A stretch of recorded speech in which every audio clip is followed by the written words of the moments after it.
Welcome back to another episode of Artist to Artist presented by Artist Republic. As always, I'm Nick, that's Christian. And please remember to give us a 5-star rating on Apple Podcasts or wherever you get your podcast. Now, before we dive in, Christian, what's in the news, man? And this is actually really cool. Vivo, one of the leading music companies on YouTube for sure, has recently launched this thing called Moods. So it's an ad product that targets users based on their emotions. So this is super cool. It's in collaboration with music data and lyric company MusicTech.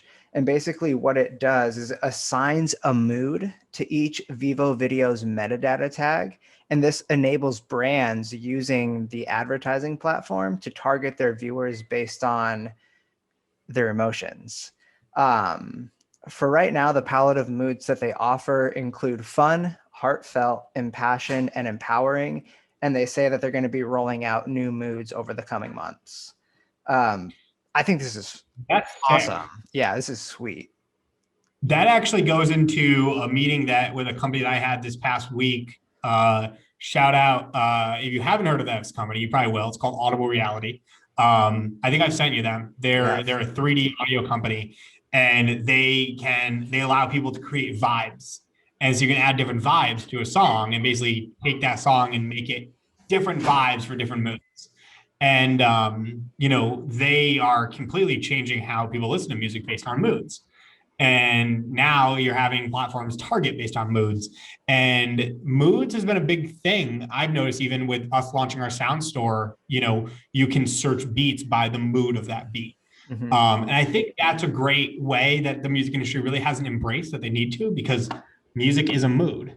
And why are we categorizing music by like a Drake type song when we should be categorizing by like, what's the mood of that song? Because how many different moods does Drake have? I love that. I love that a lot.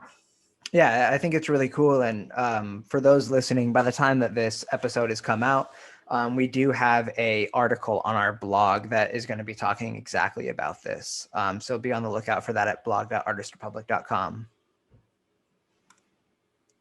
Nick, do you want to take it away and introduce our next guest? Can we cut here for a second because there's no bio on the document? Did I forget to give him a bio? He might have not given us a bio if that's the case. All right, I'm going off of JakeTruman.com. Okay. Okay. Hold on.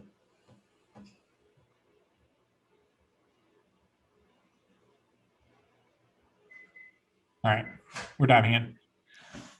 All right, yes. So our next guest today is a guy that I met years ago who was an awesome guy in the music industry.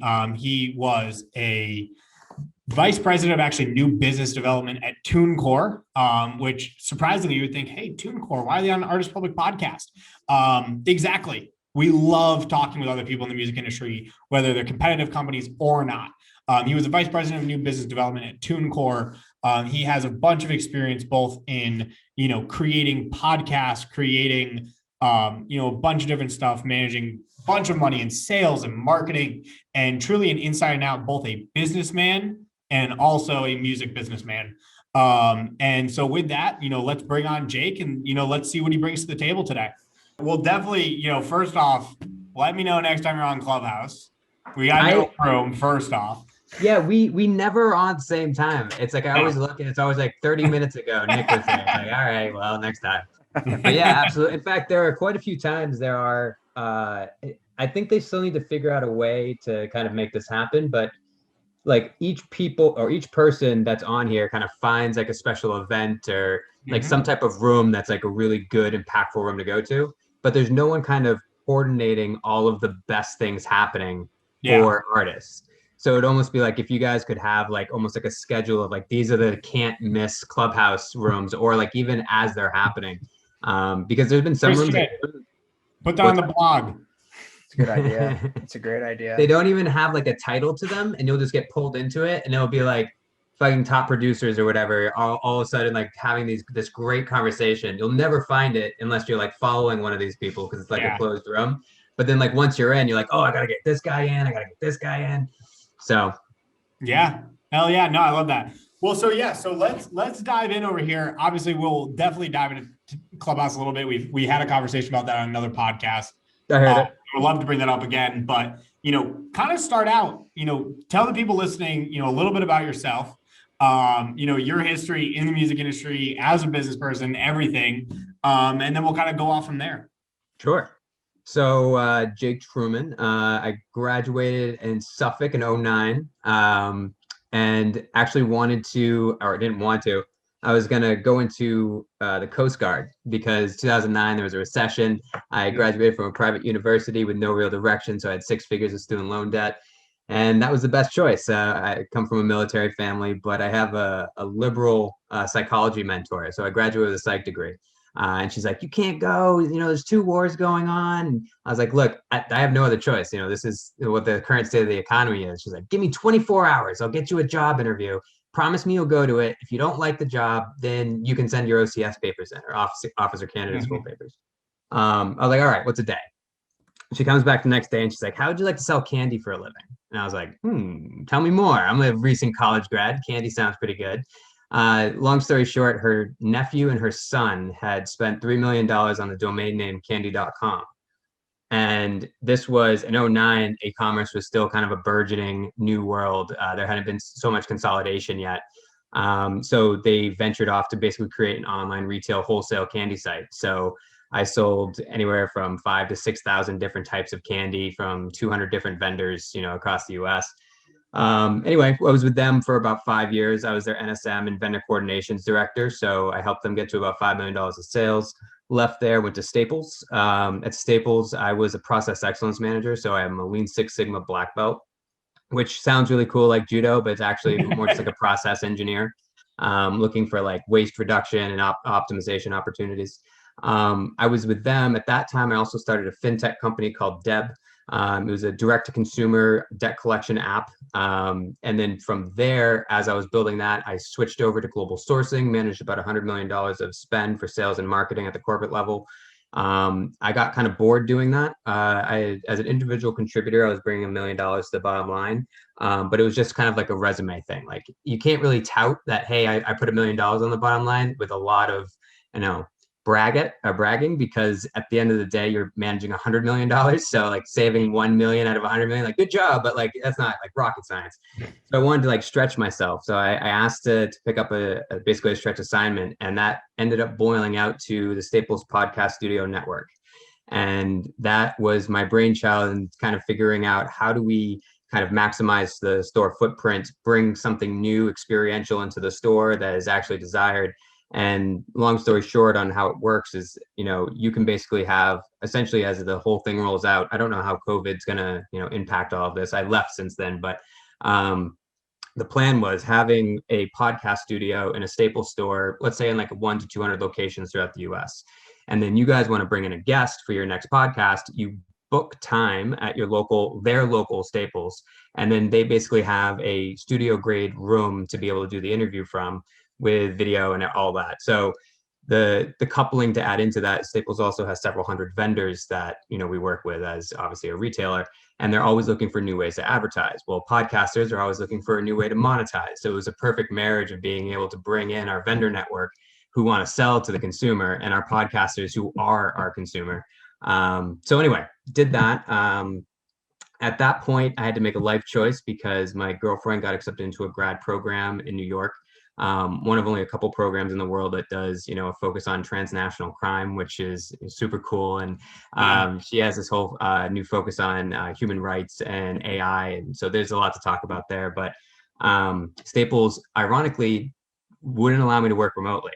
So I had to choose between living between Boston and New York or dropping Staples Podcast Studio Network, which I had just built, and go off and do something else. And the end story was it just made more sense to leave and kind of pick up and go from there. So at that point, I went over to TuneCore.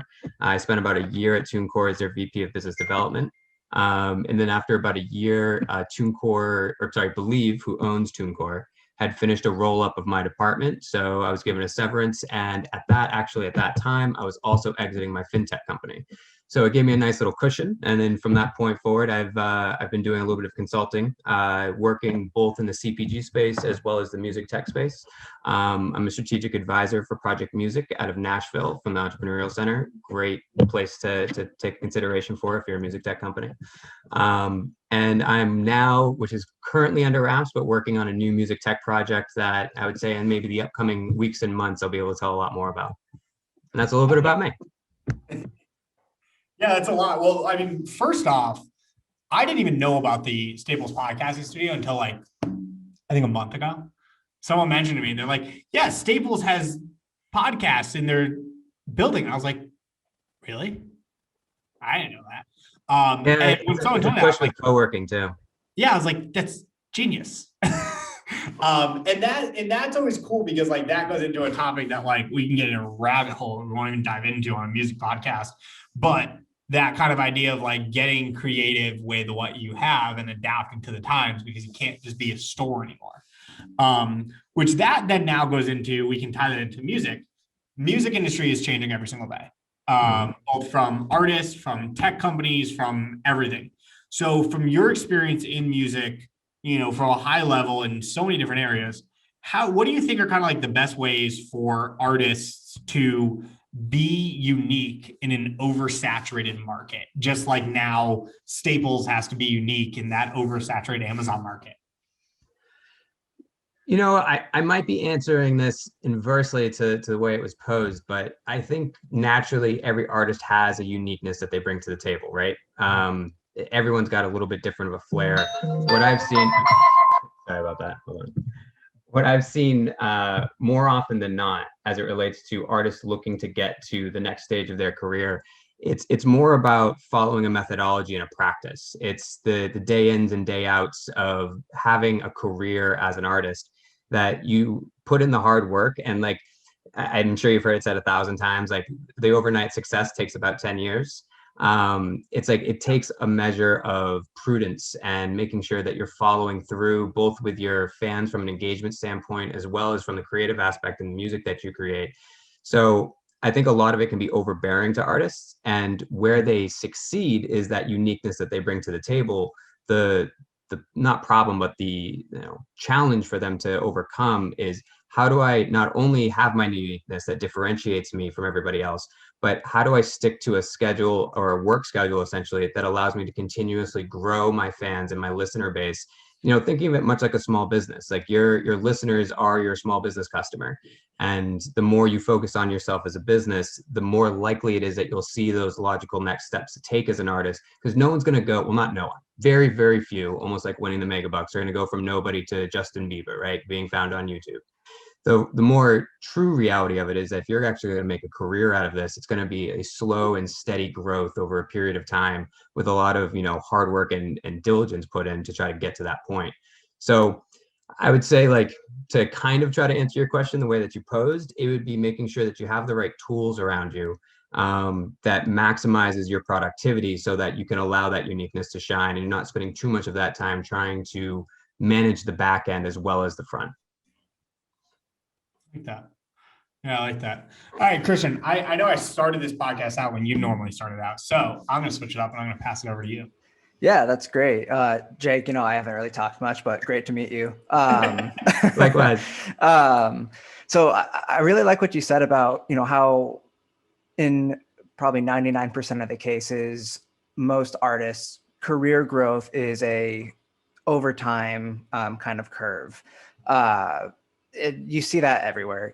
Most artists, even the people that are famous now, started slow and eventually built up to where they're at. And you say the hard thing for a lot of artists is being able to balance all of the different things that they have to deal with as an independent, at least.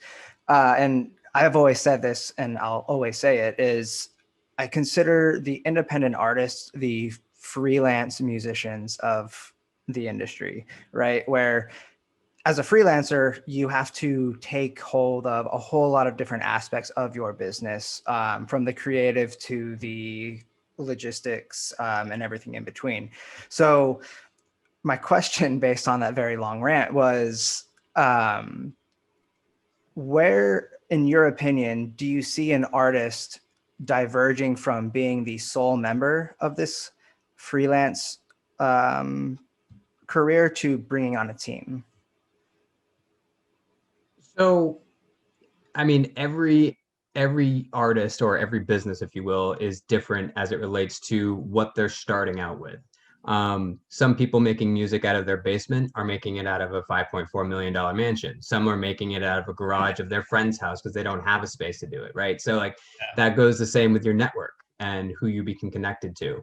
So I think it really depends on like what stage you're at. And I think a lot of this, to kind of ramble a little bit, a lot of this going back to a business sense is that you can make a lot of educational or analytical decisions based on the metrics of your business. If you're producing $500 of revenue a month, it's not likely, just from a logic standpoint, that you're going to require a full-time team or even a full-time manager. If you're producing closer to $10,000, $20,000 a month in revenue, there becomes this kind of waterfall of shit that you have to start dealing with as you get more successful. And that means that no matter how successful you are, the amount of time you have in the day is still limited to that 24 hours. Yeah. And so I think a lot of it comes to like understanding where you are as an artist and what you can produce. How realistic is it that, thinking in this, like pretend you're a bakery and like you're thinking about bringing on some part-time or full-time staff. If you're not producing enough bakery items to afford that person's salary, then you're not likely to be in a good position to bring them on. Something very similar can happen in music. Now, there are a myriad of different kind of revenue models that you can work with management teams, like no fees, we'll take percentages. Like, don't think so much about trying to find a way to make it work so you can have it. Try to make sure that it's worth having first and then decide how to go about it, because you can be convinced to get, a management team and to give up a good, healthy percentage of your work with nothing up front. But the question is, did you really need it to begin with? Just because you can get it doesn't mean that it's necessary. So I think something that will help artists understand like the difference or like how to separate their creative side from their business side is truly understanding it as two different roles. When you're sitting in the studio and you're producing, that's when you're making your content. That's the secret sauce. But when you're outside of the production studio and you're sitting more as the CEO, you need to take a look at your business as a whole. What are you bringing in? What's going out? And I think taking a more business-like approach to how you view your business will help you understand where you should be looking for additional help or resources. I like that. And going off of that, because I want to ask you this, because if I answer this would be very biased, which is obviously, I know personally from where we're going with Artist Republic, the music tech world is so rapidly changing in favor of the artist. And so my question for you is like, from what you've seen from consulting and also, days at TuneCore and stuff like that, which is, a massively massive Goliath compared to Artist Republic. Where do you see the, future of an artist going? And like, do you think when they're going to make that jump to getting a manager is going to be much later in their career rather than where, previously, maybe 10 years ago, it was like that they consistently felt that need, like, if I don't get my brother's, nephew's, uncle's, sister's, cousin's, dog walker's baby to manage me, I'm not going to get the resources I need. But now that they're, getting more out there, do you think that life cycle of when a manager or when an artist is going to create a team is actually going to become later in the game? So I think that there's a point in where we are with music tech today where it's still kind of in the beginning stages, or I would argue maybe even the beginning of the growth stages of music tech. There's still a lot of moonshots out there, but there are a lot more solidified actual businesses that are making a go of this. My point in bringing that up is that I think what you're going to see as it relates to management or bringing on a team is going to be less about when you bring them on, but how they're augmented into your current infrastructure, i.e., with Artist Republic, you have a certain set of features that come at your disposal just by being on the platform. In the future, that artist that might be using your platform will no longer need that human element for certain aspects of the features that you offer. But if you think about the myriad of different music tech services that are popping up, eventually that artist is going to be drowning in like, where the hell do I even start? Look at all these different things that are out. And not only are they in different verticals, but there's saturation within the verticals that, make it, point to like almost analysis paralysis. So I think what you'll start to see is more of a shift to a tech-oriented artist management than you do the more manual. Almost like in accounting, you went from the very basic, pen and paper and like, I mean, not abacus, but like antiquated to now you're using QuickBooks, right? Like there is going to be an evolution, but the accountant and the CPA never went away. Just how they did their business changed because of the technology around it. So I think what you'll continue to see is as tech continues to optimize the work that teams normally did, you'll find the people that were doing that work will now be elevated to a position to be a lot more creative in how they, spend their time, because they'll have augmented support that basically took care of the menial or mundane work that they used to have to do in prior years. It kind of starts to create an automation of sorts. Whereas before, you had to have that manual labor from a person doing it, compared to nowadays, where now you have all of these music tech companies that are starting to slowly automate the workflow for you. For example, and this might just be a really rough example off the top of my head, but 20, 30 years ago, you had armies of A&Rs who would go out and scout for artists, where nowadays you have Spotify and A&R wakes up, opens his laptop, goes on to Spotify and just starts looking. I'm agreeing with you. And I really that's a great analogy. Good insight. But yeah, I think what you're seeing is that ARs aren't going away though, right? Right. As great as data can be, there still isn't an AI AR that can replace, an AR completely. So what you're going to see is we're seeing it already with AR or AR, is that people are starting to use these tools to make their job easier or optimize it, not so that it's easier, but just that they can execute on more. So this is kind of like that whole thing, like they took our jobs back in, South Park, episode. Yeah. We're not going to be replaced by machines or by tech. What it's going to do is elevate the industry to operate a lot more effectively. And if you think about us, like as the music industry as a whole, we're pretty small. Like, the billions that we do pales in comparison to the CPG space, or like, just any other industry in general. So we have a lot of growth opportunity. And I think as tech continues to work its way into music, it's going to unlock more revenue rather than cannibalize it. So it doesn't actually matter however many players on the music tech side come in.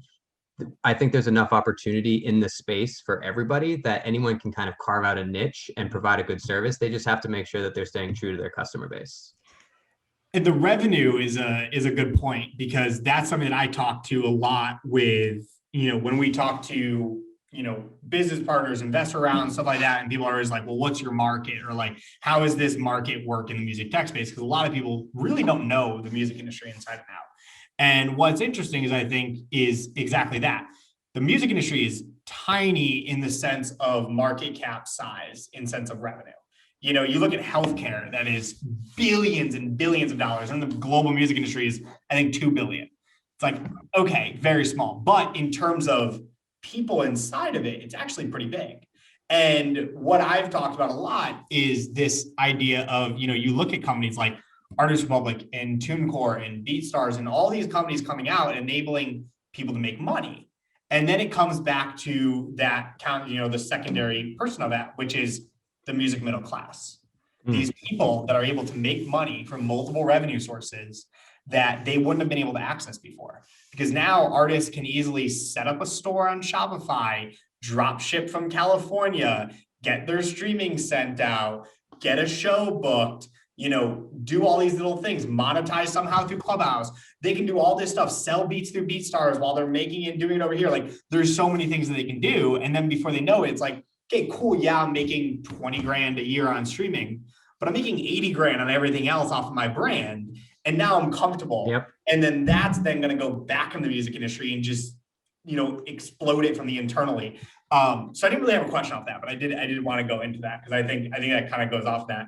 But I do have a question, and this actually ironically comes in, off of our Slack channel. that one of our team members messaged. I think you would be a cool person to answer it. We brought it up for our blog. When someone distributes a song independently, whether through any of the independent labels, do you think it is better to have the company as the label, so like TuneCore as the label, or have their own name as the label? Which do you think helps the artist more? Well, I mean, if you take even like a DistroKid example, they give you the choice, right? You can go in under them or you can create your own. I think, speaking earlier to the uniqueness of artists, I think some want the semblance of unity behind a brand. They want that team feel. Others don't want to be anywhere close to it. They want their own thing 100% in and out, and they would prefer that it's XYZ labels than giving any brand equity to anybody else. It's personal disposition. I think it becomes more a question of your particular user base.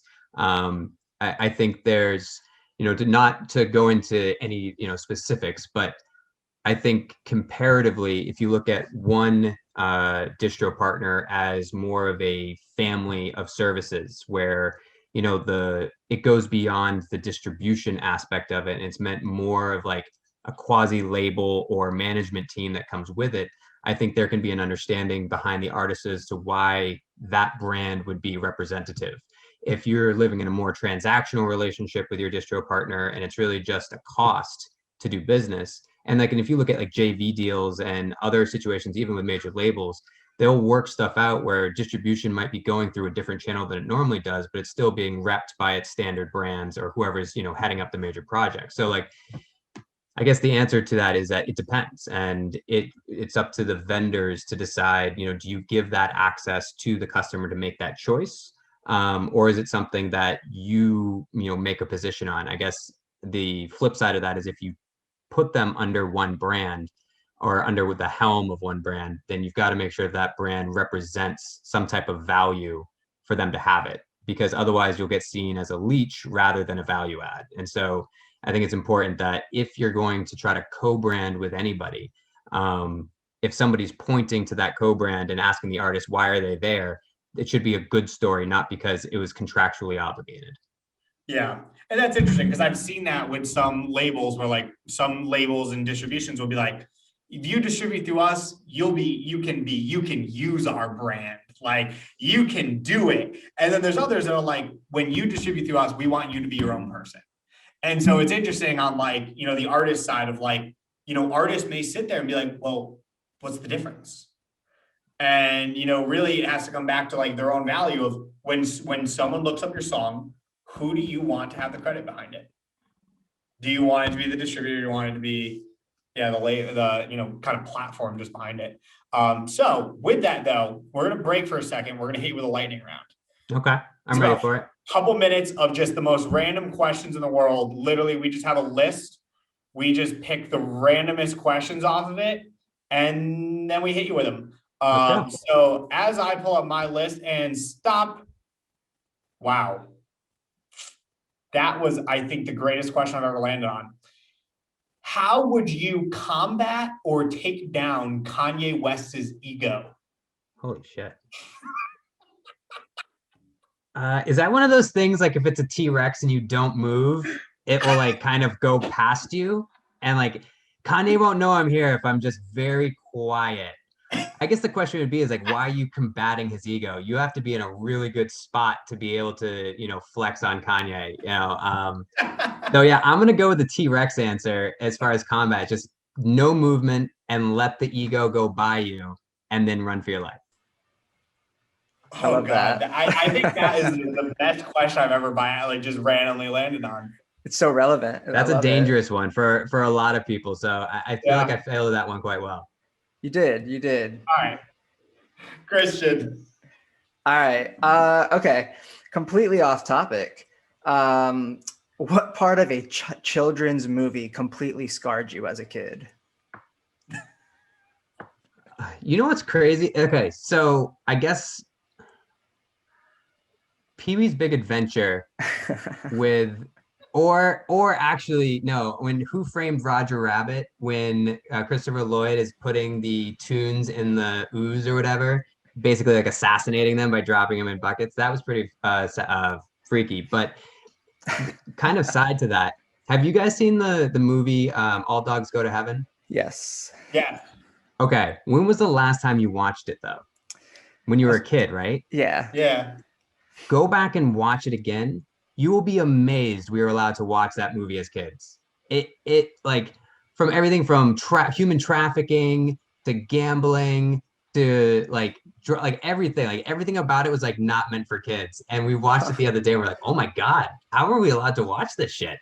Anyway, yeah, give it a watch. Even if you're just breezing through it, it's totally worth like the rekindling Yeah, of I'm like gonna have to go back. yeah, A quick aside from that, I was watching Monsters Inc. last night with my girlfriend, and the deep meanings in that movie are just so intense, like racism and slavery and like all of this stuff in Monsters Inc. of all movies. Right.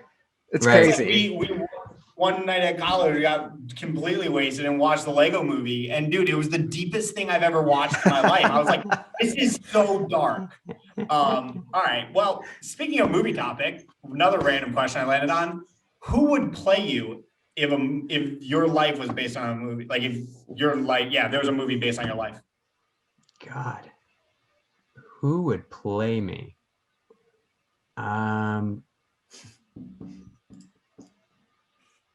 It's a great question. I've only been told that I look like two people in life that are actors.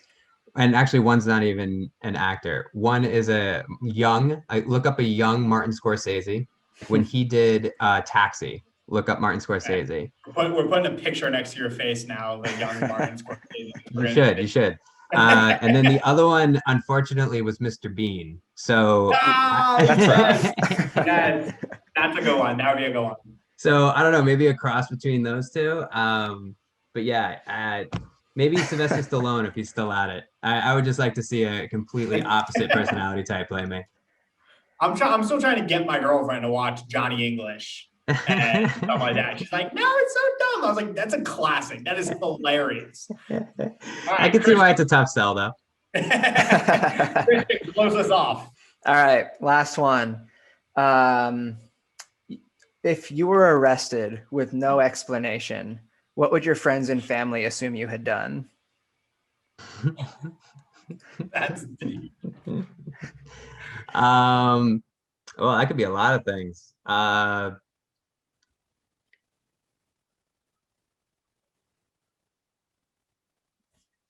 It's a good question. You know what? Speeding. Because I can see that. to be honest, I have been arrested for speeding before. Great. So it wasn't my fault. Technically it was, but I mean, I got booked doing 80 and a 30. Okay. But I was on a state highway that was marked at 55, right? The guy that was in front of me was doing 50. I didn't know. I was up in Maine in like the sticks, all right? I go out to like pass this dude because he's going under the speed limit. So naturally you hit overdrive and you get into the oncoming lane and you go fast, right? Because you don't want to do 52 to pass someone 50, going on the opposite lane. So I had a fast car. I got up to 80 pretty quick. And before I could even come back over, there was a cop at the bottom of the hill that just turned his lights on.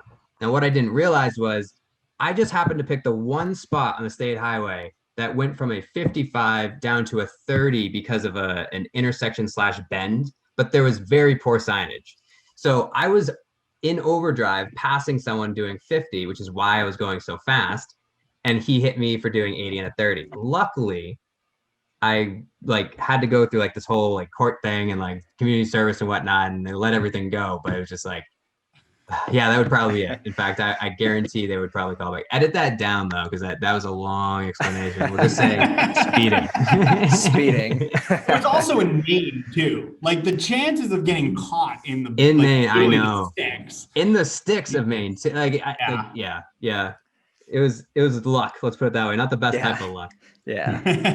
All right. Well, diving back into the second kind of like quarter 4 of our podcast. We technically did that a little bit late. I guess my kind of, my last question for you is diving into Oh God, I lost my train of thought. Christian, I'm passing it off to you. I lost my train of thought. I'm actually, It happens to me all the time. it happens to me all the time too. So none of us should feel bad. I actually, That's what editing's for. Thank yeah, you. exactly. This isn't a live stream. No, it's not. I'm curious, this is just pulling it back to kind of your career in a sense. You went from a lot of things that really didn't have a lot to do with music to TuneCore. And I'm just curious, what brought you to TuneCore? Sure.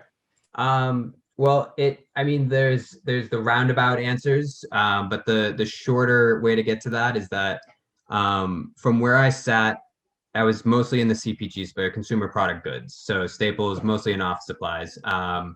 So where would be the correlation? Going into the podcast studio. So in doing that, I also inked a partnership deal with iHeartMedia. So that kind of like started me on this journey of like understanding, not from a musician standpoint, but from a podcaster standpoint, which are very similar in nature, that they're small businesses seeking to be able to produce revenue, that whole thing. So it was a pretty easy jump when I was told that TuneCore was looking for a VP of biz dev, that the independent artist community was very similar to the podcasting community, although obviously a little bit more mature, a lot more mature. And this idea that at Staples, I had been basically servicing a small business segment, in the retail footprint. So there was a lot of commonalities to it. It made sense. Also, I've always kind of had an entrepreneurial side hustle. So either working with people in the music industry or friends that are kind of serving in the peripheral of it. So it just became one of those obvious things. It was like, well, let's give it a shot. And then jumping into TuneCore and basically dealing with the hundreds of thousands of artists that they go through, it's like you really start to get an understanding, not of necessarily just one or two customer types, but of the music industry as a whole and independent music. And there's so many commonalities between the small business community and the independent music community. I think we're starting to see that there's a little bit more acceptance on the artist side of making that jump into the business world. So I think that's kind of it was more happenstance, just a measure of who I was connected to and who I was talking to at that particular time. But it was a great marriage. I'm happy I'm in it now. I don't want to go. That's really cool. And, I think the reason why I bring it up is there are a lot of, I guess, misconceptions about the kind of people that work within the music industry. There's a lot of misconceptions about the music industry in general, but what a lot of people consider is that the music industry is more than just Drake and Taylor Swift and the superstars. Yep. It's people from all kinds of backgrounds and work experiences that end up, I think for a lot of people just kind of fall into it, kind of like what you were saying. And I think in saying that, it is going to help somebody who might be listening to this, who's kind of on the edge of figuring out if they want to make the jump or not. But yeah, that's kind of. I would strongly say the music industry is a special one in that it's a little bit. I mean, as an artist, it can be tumultuous, right? Everyone's got kind of agendas and whatnot. You got to be careful. I've never been a musician myself, so I've been saved from that world for the most part. On the music business side, it's pretty straightforward, and there's a sense of a small community camaraderie within our industry, where I've been at industry events where I've seen the heads, or maybe not the heads, but leaders within TuneCore, DistroKid, CD Baby, all in a group together, just having conversations about music in the industry. We're a different type of industry. And so from the business perspective, there are a lot of bright minds that have this thought that you have to be a music aficionado or some type of artist in order to be in the music business. But if we get more really good business people to jump into the music industry, it's going to lift the entire industry up. So I would say, yeah, if there's anyone on the edge, that you should definitely take a look at a lot of the startups, because music tech startups love getting fresh talent, especially from outside the space, help them to think a little bit differently. So, look into the different options that are out there. I love that. Yeah. And I've said that too, because I got my start in concerts. And I've said that to people. I'm like, if you want to get into music, or if you just want to get into business, throw a concert. You'll learn everything you need to know in one concert. And worst comes to worst, you fail, guess what? And your reputation will be ruined. You'll never be able to rent a venue again. But just pull out. Just most venues do not require deposits or anything. If you're failing, just bounce. Be like, okay, you know what? I screwed up. I can't host a show. Like, I mean, the other thing, yeah. in my early days back in high school, my friend put on some events, and there were some times where he'd take out the whole place, and he thought he was getting a hell of a deal because he grabbed a Tuesday night, but it was a big venue, and like nobody was showing up. He was begging people to come in the door. Like, it just means that it was more expensive the next time he looked to ask for it, and he, you just got to keep trying. One of the things about failure is it gives you the best types of learning experience that you can get. And sometimes you just have to go through it to really know what it's like. Yeah. Yeah, no, I agree with that. So with that coming up on now, getting to the end of our podcast, I'm going to steal the last question from you, Christian, which is, what is one piece of advice that you would give to an artist listening to this podcast that is just starting out, is independent? What's one piece of advice that you would give to them that, could help them grow their career, or, strive another day as an artist? So, two-part answer. One, keep testing things. Like a scientist, keep testing different hypotheses to see what works. The gentleman you had on your show the other day, Rocco? Yeah, like that's a great example where if you just put in the work to try to figure out what works, eventually something will click.